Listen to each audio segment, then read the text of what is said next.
Okay. Okay, there we go. Is that good? Beautiful. That's perfect. That's amazing. How Okay, you nice. doing?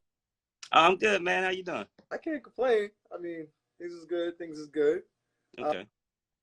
everybody, I am here today with Jarod Pratt. He is the author of Lemonade Code, book that just hit our shops. It's amazing. It's fantastic. You all need to check it out.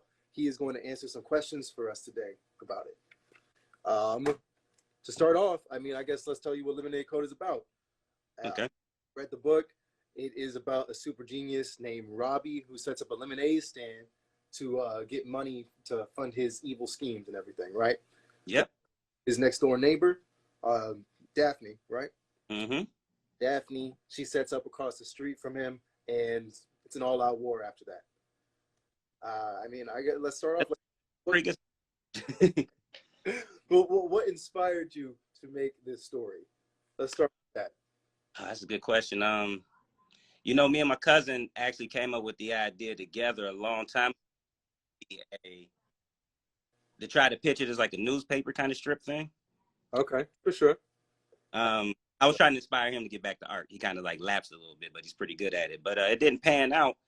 So yeah, I can't, like, we used to just play this game. I can't tell you what 2 movies we matched up. So we'll just play this game where we do like a little log line game. We'll just take 2 weird movies and match them up and see if you can come up with an idea. So it could be like Star Trek meets 21 Jump Street or something like that. And but I really don't remember what the 2 movies were, but that's what it started. It's just a game we play. It sounded like a good idea. And once Only had their open submission thing, I just kind of reworked it from a newspaper strip into more of a continuous narrative, like a one whole story. Right. Right. Very, very cool. That's amazing, actually. Good way to come up with stuff. Right. It's not bad. It'll take you to some interesting places. How long have you been writing? Oh, I mean, it's my first published book, but I've been writing my whole life. So I don't want to say how long. That'll.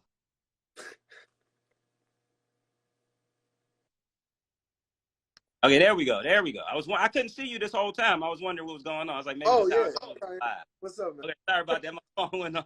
So no, man. Since I was a kid, though. So I'll just say since the 80s. Since the 80s. It's been a while, then. It's been a while. So, but then, you know, I lapsed off. You fall off here and there. And over the last 5 years or so, I've been trying to take it a little bit more seriously. Well, I mean, you're doing it. You're confident. That's good. That's cool. Thanks, man. Yeah. Now, Jay Oden, the artist on this book, have you worked with him before?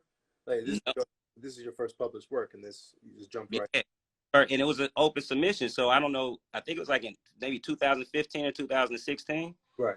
Only Press opened up an open submissions period, and you know that don't happen in comic books a lot. It was actually kind of cool to get it, especially like it happens for artists a little bit sometimes, but for writers, it's only a few things. I know Top Cow would do one thing, Darby Pop did a couple submission things, but Only Press I felt was looking exactly for diverse voices a little bit, and so they matched me up with Jay. They thought we had like similar sensibilities. He had pitched something, I pitched this, and they put us together on the story. And man, this guy's amazing. I can see that. Yeah, he's fantastic. Yeah. So, I mean, are you glad to finally have this like done in the books, out in the world, printed? Oh, for sure. For sure. And you know, it's a weird time. So, you know, I thought like this year I'd be hitting the Comic Con circuit a little bit, bouncing around. But you know, all the Zoom stuff's actually been pretty cool. I think it's been a great way for the industry to kind of adapt and still get the information out. Like, you know what I'm saying? So I think all this stuff's gonna stick around. Virtual kind of events, I think. Sure, for sure. Yeah. I mean, goodness gracious. Well, I mean, let's get into some more juice about the story itself. Oh, nice. This has been one of the first times doing this. Yeah. Now, you said as a kid you didn't ever have your own lemonade stand, right? Nope. But now you have your own kids.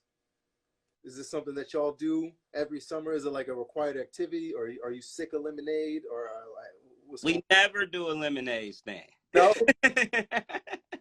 You don't see too many I don't know how many lemonade stands you see on the east side of Detroit. I mean, maybe if it was in your Detroit of the future. In the future. But even in the east side of Detroit, you know, that's something. So one of my daughters are 14, the other one's 2. Right. So the 14-year-old probably missed out on the experience. Bad dad. But I'm going to try to give the 2-year-old an experience. Okay, for sure. I kind of regret that I never had one. Mm-hmm. Yeah. So it'll be good. Now, you know, the 14-year-old can still jump in, but she'll probably be more like, you know, running it It'll be. Well, look, was it important that it was set in Detroit? That was important. Yeah. That was important. You know, especially for the Detroit that is getting a little bit more multicultural, and I think that trend's going to continue. Mm-hmm. So one of the things I think Jay did a great job with, and again, Jay, if you're watching, I apologize every time. I wrote a lot of crowd scenes. Mm-hmm. In my mind, it would just be silhouetted. It would be like one or two people talking, the rest would be shadowed. He went above and beyond and drew all those different character models, and I think that's kind of what Detroit's going to look like in the future. That's absolutely amazing. That actually ties into the other question that I have for you, which is this book. It's really diverse. Your Neo Detroit is ultra diverse thing. I was going to ask you if that was by design, and clearly it was. Yeah, man. There's one of the scenes that you're talking about with all your crowds of people. Mm-hmm. Yeah, he I mean, my goodness, that man. I mean, man's put in work though, right? Yeah, he put in work. I mean, man, I really can't wait for people to read it, man. That artwork alone, like he did such a good job. You could take all the words out. Yeah. I mean, it's so kinetic. It's alive, you know. Yep. I feel like I'm in this Neo Detroit. I wish I was. So other than like the obvious stuff, well, what challenges have you encountered while making your book? Well, you know, man, I gotta say, this was a pretty smooth process. Like, you know, to get accepted for an open submissions thing's almost like that kind of underdog long shot thing coming through is cool. I worked with Robin Herrera. She was my first editor at Only Press, and it's Shonda Gore now. But she was just, I think she believed in the project. You know, she was there with me every step of the way through the script. So instead of writing the whole story out first, I kind of did it in sections. Mm-hmm. And give me feedback. I make the feedback. It was just very easy. And then when I gave the script to Jay, like, I mean, he knocked it out the park. Like, there was nothing. He would ask questions. I'm like, you can do anything you want to do. Got it done. That's cool.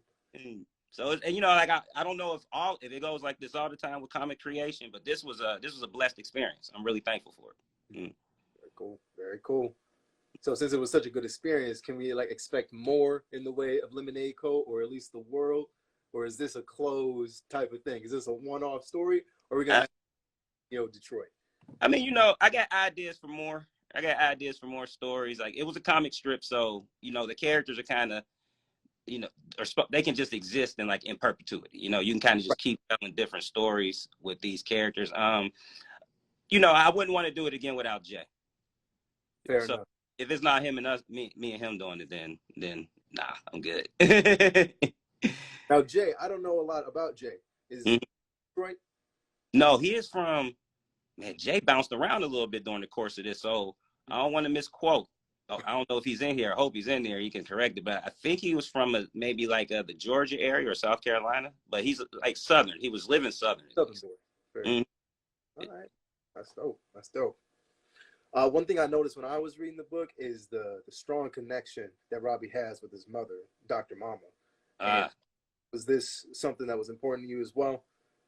Yeah, for sure. Especially when it wasn't the newspaper strip thing would be more gag heavy, but being able to have those pages and really just focus on the heart of the story. Single moms and single children in general kind of get a short shaft in fiction. Mm-hmm. And, you know, there's a particular way our community has that strong thing going on. There's a lot of single moms, you know, and to not see that reflected in the work sometimes, or in the children's stories, you know, of course, I see more adult stuff. So I really wanted to see that because there's a lot of heart there, and there's a lot of it's a very unique relationship. It's a very you against the world kind of thing, and you know, that's kind of something I wanted to just kind of put out there. I thought it made for an interesting dynamic, you know. And, I think it was good. I mean, you definitely got it done. It was good. It spoke to me. I really appreciated that. Oh, thanks, man. Speaking of Dr. Mama, she's just a very cool character. I love her design and everything. So shout out to Jay on that, I believe, right? Yeah. Yep. Her insistence on being called Dr. Mama and everything, it just really reminds me of my own mother and everything. She's strong, but you don't shy away from her struggles as a thing. And I think that's beautiful. I think this is amazing. I could talk about that all day, but let's move on to my next question. So I noticed a lot of times when we have a book or a movie set in the future, even if it's the near future, it's always like this doom and gloom, end of the world. Hunger Games, Mad Max style darkness and everything. Mm-hmm. But Lemonade Code, this Neo Detroit, is this beautiful place where things don't seem to be as, you know, dark Yeah. as they are. And of course, we have our main character Robbie trying to cause a little chaos and everything. But beyond that, it's a very bright place. Mm-hmm. Was this something that was in your mind when you were making the book? Yeah, for sure. Again, all the dystopia, I Yeah. like, but it gets a little tough. And I like having kids. You really want them to see the possibilities of the future. Like it's not all doom and gloom. I'm also not an anti-science guy, so I think some things gonna come down the way. And no, anti-science person, it's not an insult, but I'm saying I just think things that are coming down the line are going to be pretty interesting, and it's things that we could be optimistic about. Right. So I want to get that across. Like like I just don't want my kids to think that the future is hopeless. Right. You know. City of Tomorrow. Yeah, it's the city of tomorrow, man. It's like we embrace tomorrow. It's gonna be beautiful. It'll be what we make it. Yes. Let's see, what else do we have? If you were at Robbie's lemonade stand, which for the people listening who have not read the book yet, Robbie is a super genius, and he has created this lemonade stand that can give you any flavor of lemonade that you want. It could be mushroom and pickles if that's what you care for, which is ridiculous. Don't. Ridiculous. But he could get it for you potentially. Yeah. So, the question to you is, what flavor would you make if you? Would I make? Yeah. I'm gonna say, well, blueberry lemonade is my favorite lemonade. I hope I'm not taking Jay's answer here, but I would say like a blueberry cheesecake. Blueberry cheesecake. Ooh. Yeah. What about this? Obviously, that's good. Yeah, something like that. Nothing too ridiculous. I wouldn't go with like a triple bacon cheeseburger lemonade or nothing like that. I'm curious on that. I'm curious to see how that would go down. Right.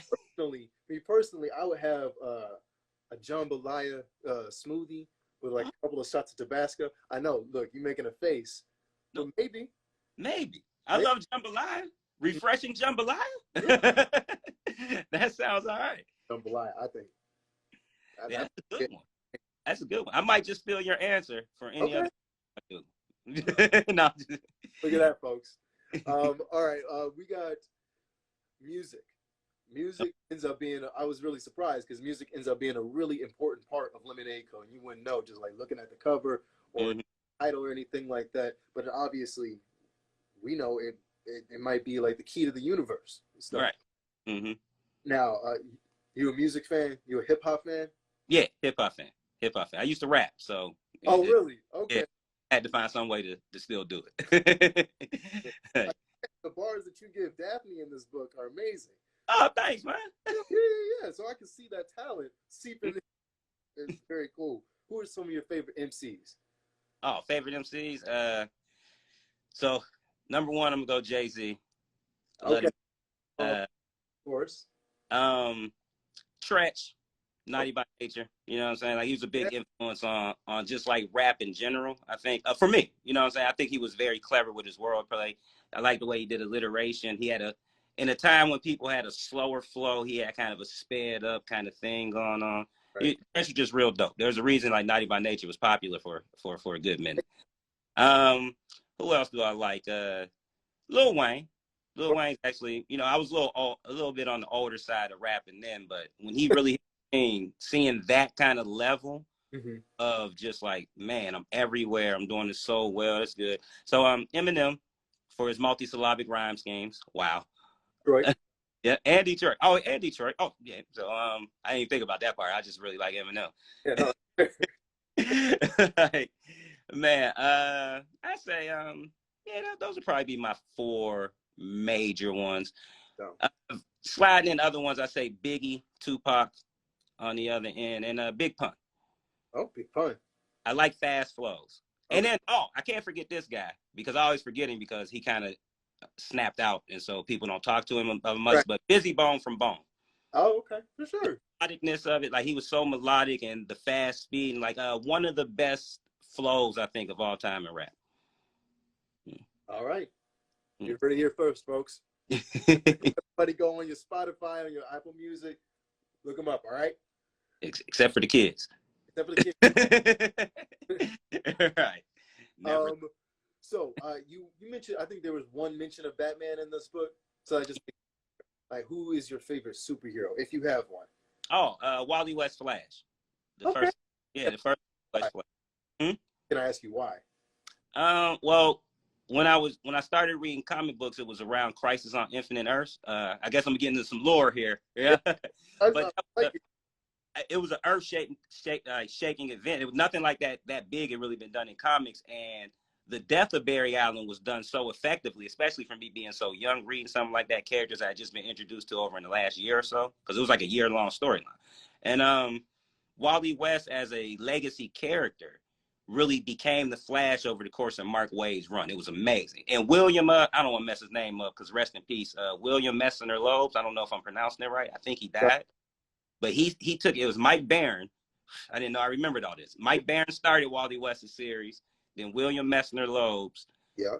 rest in peace, and then Mark Waid. I thought really brought it home, and they showed sidekick character to an adult character, embrace his role and destiny, and I think it's the greatest comic. It's the greatest character arc in comics. He even ended up being able to have 2 kids. It all went astray when he had the kids. That's what life does. Right. Woo!